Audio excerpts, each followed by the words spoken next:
have here with me Mr. Maykal, who is a solicitor in Mogadishu. Formerly, Mr. Mariano is from the northern part of the Republic, which is formerly British Somaliland. And he regards Hargeisa, the former capital, as his home, but he's now settled in Mogadishu.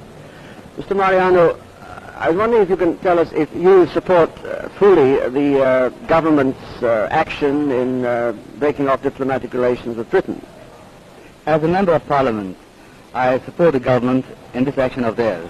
I realize that it's an unfriendly act, but we feel as Somalis that the British government has been guilty of more serious unfriendly acts in giving away our territories and denying us the right to self-determination. I see. Now, I believe you've been a fairly consistent advocate of the Greater Somalia plan for many years now. In fact, how long is it that you have been advocating this? From way back in 1946, after the present. And on several occasions, I took a very active part in major actions, such as the Four Power Commission, which came here at the end of 1947. I see. Now, I notice you referred to Britain having let Somalia down in the past, and I've gathered from discussions with other people in Mogadishu that this is rather a general feeling, that not only this stems from Mr. San's recent decision, but over a number of years there's an impression among you people that Britain has not always kept her word on these matters. Could you tell us something about your feelings on this matter? Certainly. And the first occasion, from my point of view, is in the northern region, which was Somaliland Protectorate.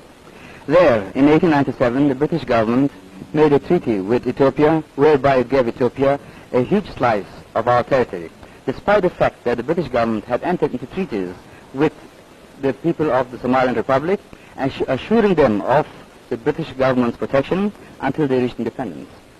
And we feel that was the first letdown and break of faith on the part of the British government. We protested about that in 1955, and I had the honor of being one of the four-man delegation which went to London to talk to the British government about this and to appeal against the decision. We were not able to get any redress. I also find in Mogadishu that the feeling is also running rather high against the Americans as well, and you referred to Ethiopia at the moment. Now, considering the amount of aid which the Americans have given to Somalia, I find this rather surprising, but I'm told that it is because they feel that more assistance is being given to Ethiopia. Now, could you tell me something about that?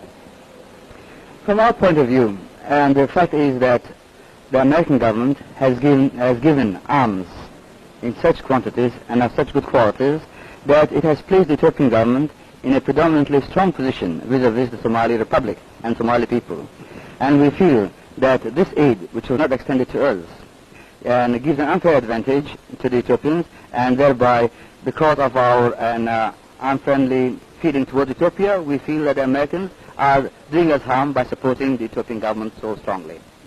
Do you mean that the Americans have not given any arms to Somalia at all, and what is the extent of their military aid to Ethiopia? Well, I can't give chapter and verse to the question of the details, but I can say that practically all the aircraft, all the heavy equipment, and all the modern equipment that's had by the Ethiopian army is given by the American government.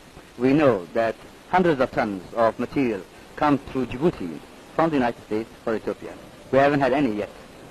I see. Now, can you tell me if there's any truth in the story that the United States government has given a pledge to Somalia that if ever Ethiopia should attack Somalia, that the United States would come to the aid of the Somali Republic?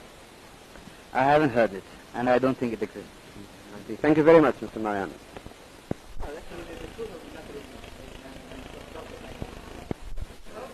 There is one last question I'd like to ask you, Mr. Mariano, and that is on the broader question of Pan-African relations.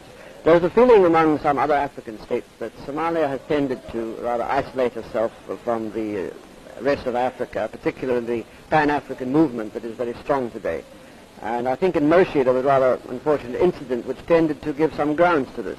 I don't know if you know about it, but could you comment on it or give us some further views on that? Yes, certainly. And I would say it's the other way around. We in Somalia have tried to embrace the whole of Africa. There are two groups in the Pan-African movement, and we go to both groups in their conferences. That may be the reason why neither gives us their full support. And maybe one of the things we have to think over again and learn from our experience.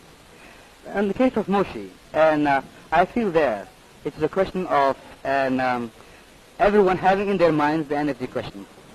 So the Kenyan leaders, already having been committed to one attitude of mind, felt that it was necessary that they should walk out, since the question was raised.